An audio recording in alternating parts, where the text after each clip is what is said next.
that we'd like to ask you. Why? Okay, first of all, why did you join the military? And I didn't have a choice. I was drafted. so you were drafted. Oh, that's right. I'm sorry. I was okay. drafted. So you joined the military because you were drafted. When did you start training? At what age? At what age, or when did you start your I would training? have been 18. 18? Yeah. Okay.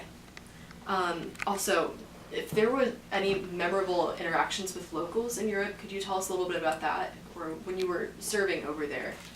And No, there was nothing that, nothing? nothing to really talk about. Okay. Did you enter any higher education institute? I went to IU on GI Bill following World War II. Okay, following World War II? Yeah. Okay. Your family back home, how did they feel about you being drafted into the war? Well, everybody was. Everybody was. It was no big deal. Any emotions? Were No, they no, sad no, to see no, you or proud no, of you? yeah. Okay. Very proud. That makes sense. Who were your best friends in your rank? Could you tell us a little bit about them and their personalities? No, we never really became all that tight with anybody because we knew it was, but we had a lot of friends. But no, it's you kind of stay arm's length, really do. And they still do. Oh, I see. So, describe when you had these interactions with your friends or your buddies in the war. Yeah.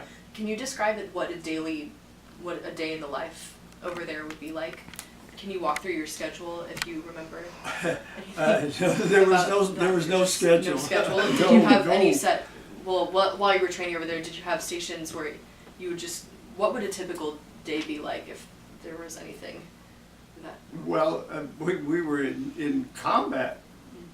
They were shooting at us, and we had to go wherever we were.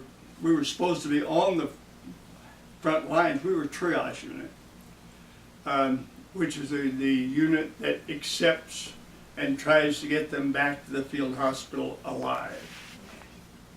And that isn't always easy to do. Oh, I'm sure.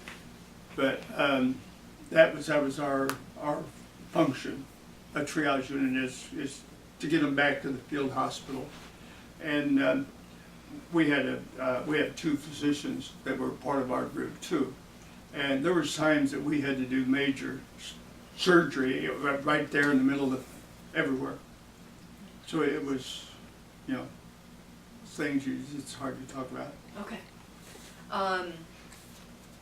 How did team collaboration come into play when you had to complete tasks with others? Obviously, you're talking about moving people back to the field hospital. What were some things that you had done with your team? No. Everyone, we knew what the job was, and we just filled in. Okay. So you just filled in wherever you were needed? Wherever needed. Okay, but you just had to work together to fill those spots? Right. Okay. Yeah. What was... In fact, I learned to sew. Every once in a while I had to help the surgeon sew them up. So I learned. So you had to do a lot of things, Oh yeah, multitasking. right, yeah. Okay. That's why I say we did whatever was necessary. Oh, I see. That makes sense, definitely. Okay, so what was the most important part of serving in the war, in your opinion? If there's one thing that you would have to say about service and how that's important, what was the most important part of your task? Or what you were assigned to do on different days? Well, my only thing was to take care of anybody that was wounded.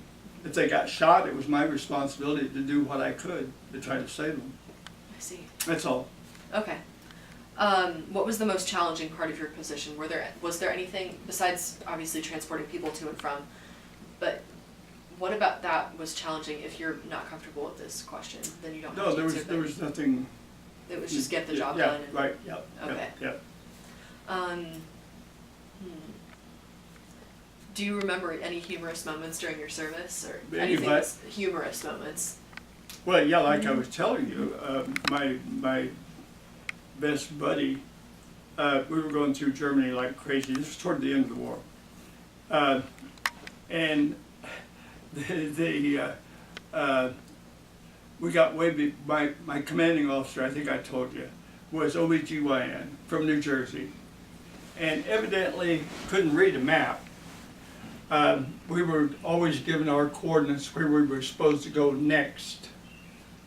And we tried to get there the same time everybody else did. We got lost, and we wound up 30 miles behind the lines. And at this time, the handwriting was on the wall, and the Germans didn't want us, but they had to capture us. Well, the closest place they could get rid of us, I think, was Dachau. It was a concentration camp. We were locked in a big old building that was next to it. We could smell it, but we did not see any dead bodies.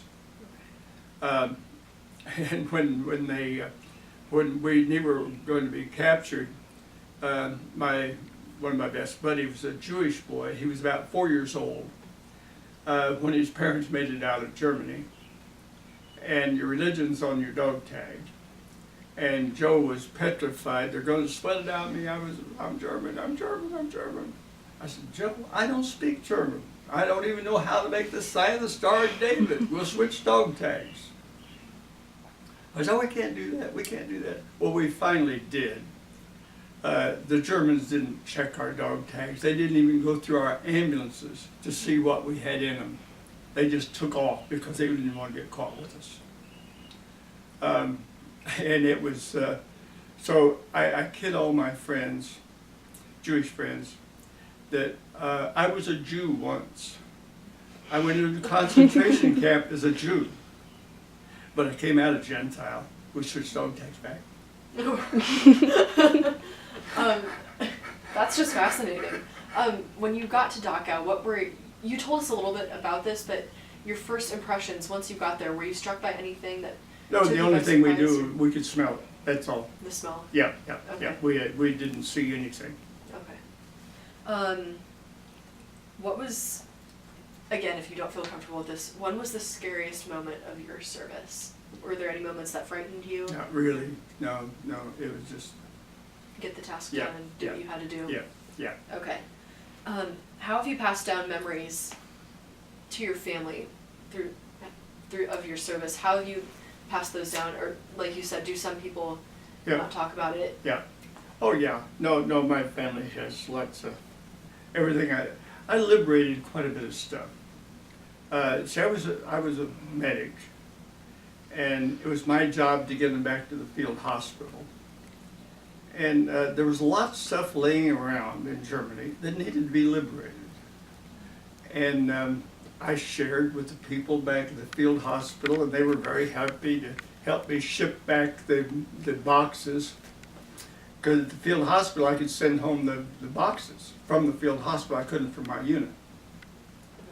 And so I shipped quite a lot of stuff back that was liberated. That you liberated and then you Yeah, shipped it right. back home, so Yeah, that way they right, could keep yeah. it safe and then. And my Hitler's head, when I knew it was going to be shipped out to Europe, I asked my sister what she wanted from Europe. And she said, well, send me Hitler's head. It was joking. I said, okay. Well, we weren't too far into Germany, and this was a building that had been bombed, and we set up our aid station right in part of the mess that it was bombed in. And I found this bust in the mess, and I liberated it and sent it home. My sister used it for a doorstop for several years. Then she gave it back to me. She's now deceased. See, that's just a fascinating story. And then to think that these relics have survived for so long Yeah. once you liberated them, and Yeah. then so many years have Yeah. passed. Yeah. Very incredible. Were you satisfied before joining the military, or how did you feel that your life changed? Did you experience Oh, no, any I personal was a growth? farm boy. We just did everything, no big deal. Did you experience any personal growth during your time serving in the Army? Oh, sure, everybody did. Can you tell us a little bit about that? You just get older and, A little bit wiser, Yeah, and you figured yeah, life yeah, out a little yeah, bit? Right, yep. I see. Were you ever allowed to make visits back home, or did you have to stay? No, You you were, did just when the you whole were there, time. you were there. Okay. Well, when we were still stateside, we got weekend passes, and so we were able to, before we I see. shipped out. Okay, but once you shipped out to Europe, Once you then shipped, oh, yeah, then you just stay there that's until- it. No, Okay, yeah. I see. What was the first thing that you did when you found out the war was over? Where were you? What was your reaction? Well, yeah, I don't know if I put that in there. As I told you, our unit was the one closest to the eastern border. And the Germans wanted to surrender to us rather than the Russians. So that's why we had so many prisoners of war in the 71st Infantry Division. Because you look at the number of POWs that we had, look at everybody else that had prisoners that they captured. We're so far ahead of them, it doesn't make sense until you understand what happened. We were on the eastern side, and they would be captured by the Russians if they didn't get to us first. And as a medic, with the most dangerous thing I had was morphine syringe. I was telling the Germans where to stock their rifles. Oh, goodness. So your V-Day came before. Yeah, a day ahead of the. This was Hitler's elite. And I don't know, they decided a day before the northern group. There wasn't that much communication at that time. Everything was so hectic. They weren't corresponding with each other. They didn't know what the other groups were doing. I see. So your V-Day came a day earlier Yeah, than the rest of the world. Yeah. So you were the first. You Yeah. had the first V-Day. Right, So yeah. oh my goodness, that's incredible. Would you change anything if you had to do it over again? Were there things about that you were there things about your service that you'd like to be done differently if you? Not really. No. No, we did what we had to do. Okay. Who was the head of your division or your unit where you served, and what was the sheet like? You have a whole thing in there from the general that ran the 71st Infantry Division. the whole his on VE Day, we all got this letter that you'll find a copy of in there. Okay. And it tells everything that we did during the whole war. And this was, and from there, we didn't know where we were going to stay in Europe as part of the occupation or go to the Pacific. We had no idea at this time. But then later on, you found out. Yeah. And Yeah. obviously, then you knew you were. We getting stayed. sent Yeah, to we were part of the occupation. Okay. When you found out that you're going to be shipped out to Europe, how did you feel about that versus maybe being sent to the Pacific? What did We had no choice. you had no choice? Yeah. Did you feel you No, wish you did have a choice, or Yeah. In a way, I was very happy we were going to Europe. why was that? What were you? Are you familiar with the War in the Pacific? Yes, but what were your impressions? Well- I just want to hear it through. I want to see it through your eyes. We knew some of what was going on in the Pacific. Not as much as we do now. But we knew it was a mess, more so than the European. The Germans recognized the Geneva Convention. The Japs could care less. But the Geneva Convention, they recognized, and a medic had an obligation. In fact, if you see the armband that the people in the Europe wore, that was registered. There's a number in that armband that is registered in Geneva, Switzerland, and to this day, my armband is registered in Geneva, Switzerland. It still is after all these years. Yep. Wow. Oh my goodness. Do you want to take a couple moments and talk through the artifacts that you liberated? I mean, you've talked about Hitler's head already, Yeah. but maybe if you want to talk Well, about the I trading liberated cards. a lot of things. We have our baseball cards and all that sort of stuff that we're all familiar with. The Germans basically had the same thing going, only they were Hitler cards, which I have some out there, and you have some copies.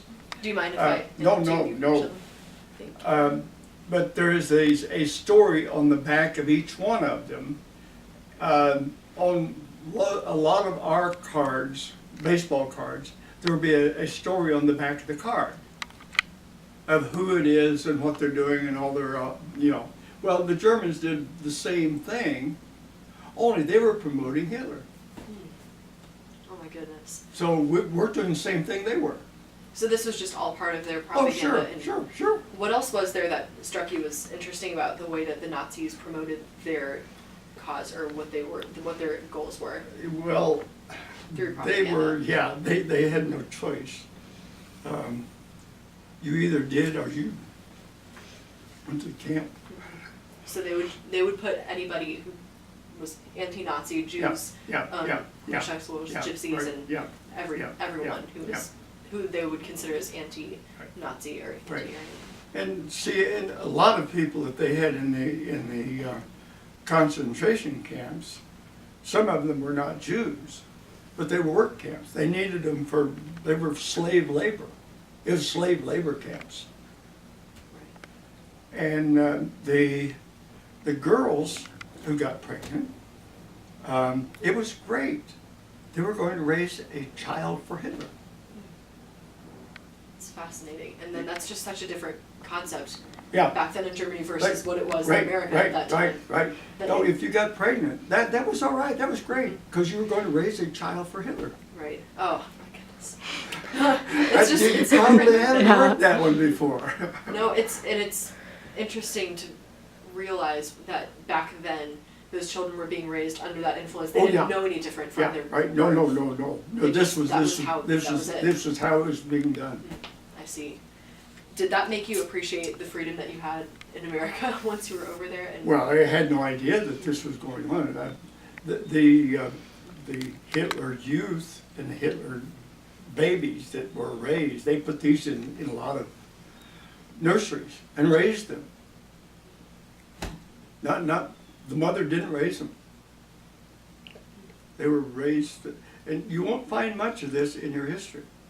No, you can only really hear this Yeah, from right, interviews right. like this or talking with Right. people who actually experienced it. Right. Okay, can you tell us a little bit about your helmets again?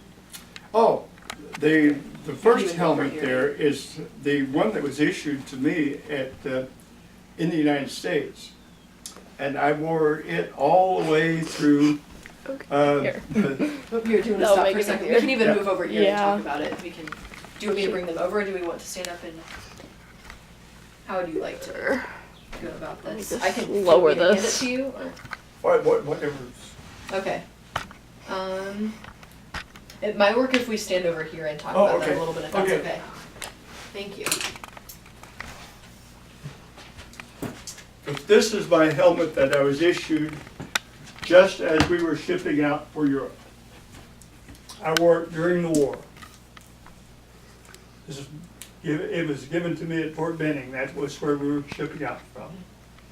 I wore it all during the war, wore it home, and they gave it to me when I was discharged. Okay. Wow. And then this one was the, This one One is. you liberated, Yeah, from what that's I one that understand? was liberated. It was in the barn for years, that's why it's kind of a little bit rusty. okay. And then can you tell us the difference between this Oh, helmet and Yeah, this one that the, you were given when you were well, the discharged? German have their band, it's already sewed in. They don't have a choice. The American, let me get this one. The American, the hard helmet comes off. So we can run around with our helmet that we don't have the steel weight. But the Germans can't. They had no choice. They had no choice. I see. And then this is, from what I understand, this is German ammunition? Pardon? Yeah, Yes. these are German ammunition boxes. The Germans, when you expel a shell, the casing can be reused. There's a thing in the back that makes it fire, and then the lead goes in the top, and they crunch that down. So Well, they would just recycle? just recycle. And these boxes were made to be recycled. Oh my goodness. Wow. And then you can't help but notice big Nazi banner when you come in. Can you tell us about how you liberated that? This was liberated from the Bürgermeister, which is the mayor in a little town in Austria, real close to where Hitler was born. Do you need me to hold this up too? Yeah. Okay.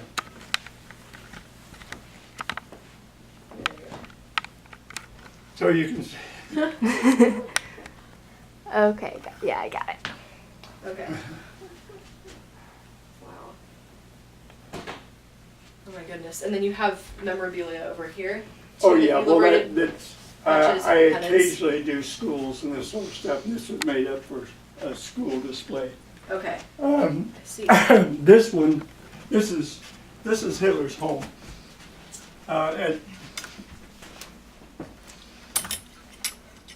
And Hitler's home sits on top of the mountain. This is the mountain here.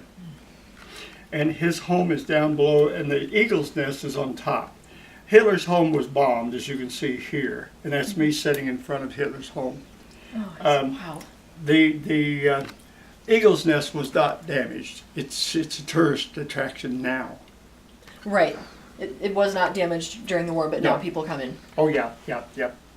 It's open to the public now. Yeah. And then I noticed you had a picture here, French doing what the French do best. Yeah, right. Just surrendering. Oh my goodness. My thing for the French is not. Oh, I see.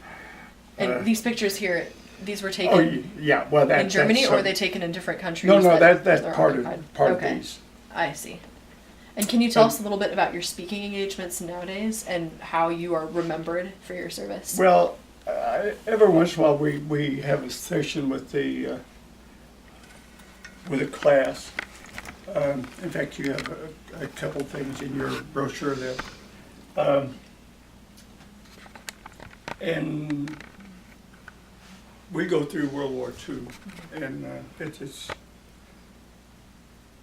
But this is the Eagle's Nest. That's me, and that's me and Hitler's home. This Okay. this is the flag. I see. Yep, and we have a You had- copy of that yeah, picture yeah, as well. yeah. Thank you. Yep. All right. And we can even sit down now if you want, Yeah. but we Okay. have maybe just a couple more questions and then anything else you'd like to add before we wrap up. Okay. But are there any other experiences during battle when you would transport people to the field hospital that you remember? Tell us about the battles and what No, they you were just like. you just do what you have to do. Right, but when you were experiencing that battle, can you describe to us what it was like? No, Just- you can't. You can't? No two situations are the same. I see. I'm sure that's true for a lot of things that you had to do, Yeah. and people Yeah. that you had to Yeah. help. Everybody was Yeah. different, and oh my goodness. Can you tell us anything about how you communicated with your families? Were you able to communicate with your family at all while you were over there? I know you couldn't Oh, make sure. trips back No, home, no, but no, you could no. write letters. We had mail call. Okay. Mail call came, even on the front lines. We got mail. They got it up to us, Okay. and then we could write, and send it home. It was freebie. Did it make you? Were there lots of men in your unit receiving letters? What did that feel like when you would receive these letters from your families? Well, I tell you, have you heard of the honor flight? Yes, I have. Yes. Okay. I went on the Classes were honor supposed to flight. have them.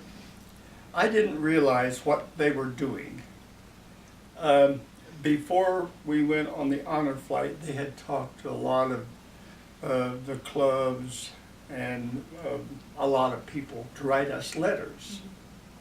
Well, on the honor flight, on our way home, we had mail call. I'll show you mail call.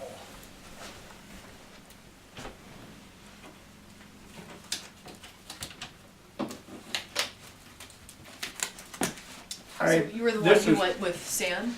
Pardon? Sam? Was Sam the one who accompanied you Yeah, on the honor yeah, flight? Okay. Yeah, this is He's in the class. honor flight. Okay. Okay. Some of those They students had, have yeah, things. they got people to write us letters, and I, Wait. this is the letters I got at mail call. on the flight on the way back.